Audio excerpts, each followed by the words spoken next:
Assalamualaikum warahmatullahi wabarakatuh. Kami dari kelompok 11 akan mempresentasikan tugas bahasa Indonesia oleh Bapak Alesius, yaitu hasil analisis kami tentang penulisan skripsi yang berjudul Modifikasi Nebulizer, Kompresor dengan menambahkan pengaturan timer dan detektor cairan obat sebagai batasan waktu terapi pemberian obat pada penderita asma. Saya Romadhoni Triwimawan dengan NBI 14519000073. Saya Jirianto NBI 145190082. Saya Yugo Iqbal Farduansa NBI 14519000102. Saya Ahmad Rizky Zakaria Aziz NBI 13120000351. Saya Yusuf Eko Subandrio NBI 14519000107. Pertama-tama mari kita analisis judul terlebih dahulu. Pada judul seharusnya ditulis huruf kapital semua, tidak terdapat huruf kecil sama sekali seperti pada contoh di PowerPoint ini. Yang seharusnya ditulis huruf besar semua. Penulisan judul juga seharusnya berbentuk piramida terbalik, sedangkan dalam penulisan skripsi dengan judul di atas masih belum berbentuk piramida terbalik. Selanjutnya yaitu analisis kata pengantar. Kata pengantar adalah halaman yang berisi ungkapan rasa syukur, penelitian, ucapan-ucapan, terima kasih, tujuan dan harapan penulis terhadap karyanya serta kritik atau saran yang membangun. Kata pengantar terdiri atas 3 bagian yaitu pembuka, isi, dan penutup. Pada kata pengantar di dalam skripsi ini sudah berisi ungkapan puji syukur, ucapan terima kasih, dan penghargaan kepada orang-orang dan lembaga yang telah membantu pelaksanaan penelitian dan penulisan skripsi. Ucapan terima kasih kepada seseorang ditulis dengan lugas, langsung menyebutkan nama beserta gelarnya, tetapi tidak didahului dengan kata bapak atau ibu.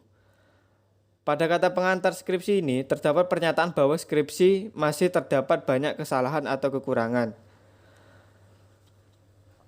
Hal ini tidak tepat, karena apabila dalam skripsi masih terdapat kesalahan, maka seharusnya skripsi tersebut harus diperbaiki terlebih dahulu, karena skripsi merupakan karya ilmiah yang diuji, kemudian di bagian paling bawah ditulis kata penyusun, tanpa disertai nama pengarang.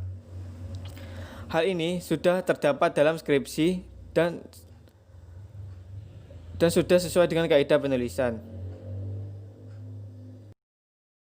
Selanjutnya analisis bab 1 pendahuluan.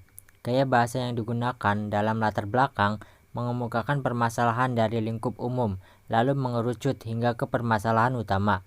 Andika Fernando sebagai penulis skripsi berusaha menyajikan gambaran permasalahan dimulai dalam lingkup dunia, yang menurutnya menggunakan nebulizer kompresor karena cukup murah dan mudah dalam penggunaannya, serta dengan menambahkan pengontrolan timer lebih efektif dan mempermudahkan kerja pesawat atau dokter dalam mengoperasikan pada pasien. Pada penulisan rumusan masalah terdapat kesalahan, yaitu penulisan asing yang seharusnya menggunakan huruf miring. Pada kalimat bagaimana cara membuat rangkaian timer pada alat nebulizer kompresor sesuai dengan waktu lamanya terapi bagi penderita asma. Di kalimat itu terdapat kata timer atau time dalam bahasa Inggris yang berarti waktu. Pada skripsi, seharusnya kata asing atau kata selain bahasa Indonesia itu harus dicetak miring.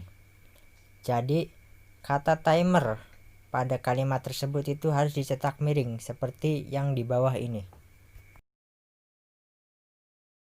Analisis bab 2 tinjauan pustaka. Ada beberapa kalimat yang ditulis tak baku dan ada beberapa kalimat yang ditulis miring. Kalimat baku adalah kalimat yang sesuai dengan kaidah bahasa Indonesia, meliputi kaidah dalam ejaan, struktur kalimat, hingga pemilihan kata. Dalam kata baku pasti terkandung kata baku. Seperti Francisca dalam merancang nebulizer kompresor berbasis microcontroller AT-Mega16 yang merupakan pengembangan dari penelitian Yohanes dan dengan penambahan pengaturan timer, tampilan LCD, serta pengaturan kecepatan motor. Yang seharusnya Francisca dalam penelitiannya merancang nebulizer kompresor berbasis microcontroller. AT-Mega16 merupakan pengembangan dari penelitian Yohanes dengan menambahkan pengaturan timer, tampilan LCD, serta pengaturan kecepatan motor. Penulisan judul anak dari anak subbab bila sangat diperlukan juga dimulai sejajar tepi kiri, ditulis biasa regular form dengan poin sama dengan judul anak subbab. Hanya huruf pertama kapital. Nomor anak-anak subbab ditulis dengan menggunakan angka Arab 111, 2111, 3111, dan seterusnya, tanpa diikuti dengan kata titik dan dilanjutkan dengan teks judul. Kalimat pertama sesuai judul anak subbab dimulai dengan alinea baru. Pada skripsi tersebut tidak menggunakan angka Arab melainkan menggunakan huruf kapital. Analisis bab 3 tentang metode penelitian. Uraian bagian ini tidak hanya bersifat konseptual atau teoritik, tetapi menyajikan uraian mengenai kejadian yang dilakukan oleh peneliti di lapangan. Misalnya, untuk mendapatkan data yang objektif dilakukan dengan triangulasi.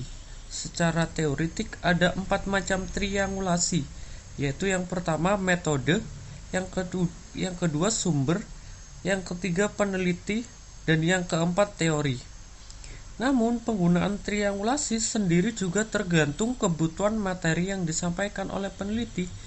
Peneliti sendiri menguraikan jenis triangulasi yang digunakan untuk menguji objektivitas data dengan triangulasi antara lain yang pertama lokasi penelitian, yang kedua fokus penelitian, yang ketiga sumber data, dan yang keempat metode pengumpulan data.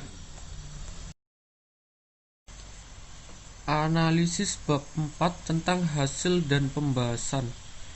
Hasil penelitian dan pembahasan dimuat dalam bab tersendiri, tetapi tidak harus dalam satu bab, bisa 2 bab atau lebih, bergantung kepada organisasi temuannya dalam pemecahan masalah. Yang penting adalah semua masalah harus ada jawabannya. Jawaban atas masalah yang dirumuskan di bab pendahuluan harus diuraikan dengan jelas, sistematis, dan tuntas. Bab inti ini memang berisi hasil penelitian beserta penjelasannya. Akan tetapi tidak berarti bahwa judul bab ini hasil penelitian dan pembahasan. Judul hendaknya dirumuskan sesuai dengan topik atau judul skripsi. Selanjutnya yaitu analisis yang berada di bab 5, yaitu kesimpulan dan saran. Dalam skripsi, penyajian simpulan hendaknya sejalan dengan penyajian masalah, tujuan, dan uraian tentang hasil penelitian. Dengan demikian, masalah yang dikemukakan di bagian pendahuluan semuanya terjawab, dan dengan jawaban itu semua tujuan telah tercapai. Uraian atau pembahasan masalah yang dilakukan secara panjang lebar dalam bab sebelumnya semuanya adalah simpulannya. Kemudian, penyajian saran harus sejalan dan didasarkan pada simpulan atau temuan. Saran hendaklah disertai dengan argumentasi, kalau mungkin juga disertai dalam keluarannya. Saran dapat bersifat praktis atau pragmatis, dapat juga bersifat teoritis. Termasuk saran yang berharga adalah saran tentang perlunya dilakukan penelitian lanjutan. Mengingat bahwa belum tentu semua masalah dapat dipecahkan secara tuntas dalam penelitian sekarang, atau setelah selesainya penelitian sekarang ini timbul masalah lain yang terkait. Kemudian ada analisis daftar pustaka.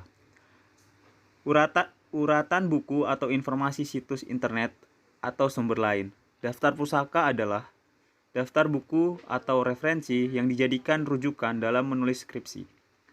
Adapun urutan atau pola daftar pustaka adalah nama, penulis, tahun terbitnya buku yang dirujuk, judul buku yang dirujuk, kota buku itu diterbitkan, dan nama penerbit yang menerbitkan buku itu, atau disingkat Natajutapi. Sebagai contoh dalam daftar pustaka, skripsi ini adalah sebagai berikut.